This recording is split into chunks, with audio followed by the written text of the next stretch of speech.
नमस्कार विद्यार्थी मित्रांनो. तर आज आपण नीट 2025चा एक्सपेक्टेड कट ऑफ बघणार आहोत. तर मित्रांनो, तुम्हाला माहितीच आहे की ह्या वर्षी खूपच अवघड पेपर होता. त्यात फिजिक्स खूपच टफ होतं. त्या कारणाने खूप मुलांना हार्ड गेला आहे पेपर.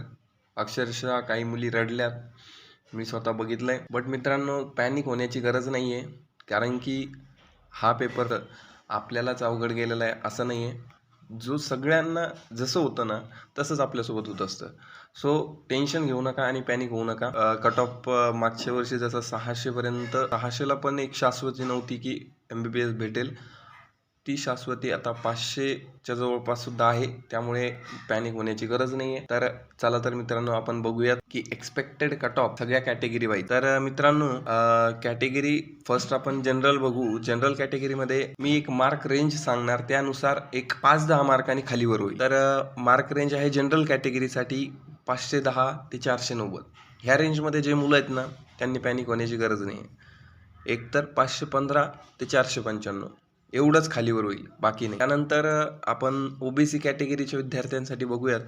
तर OBCमध्ये 500 ते 485च्या रेंजमध्ये जर तुम्ही असाल, तुम्हाला पॅनिक होण्याची गरज नाही. आरामशीर गव्हर्नमेंट मेडिकल कॉलेज भेटू शकतं. त्यानंतर आपण बघणार आहोत SC कॅटेगरी.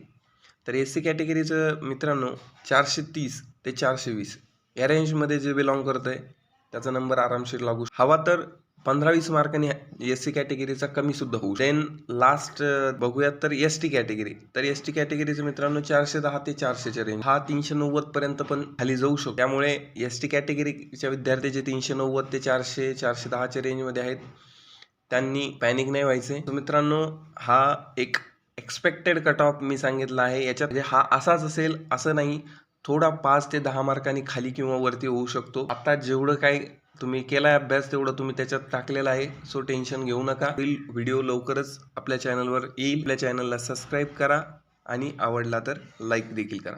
थँक्यू.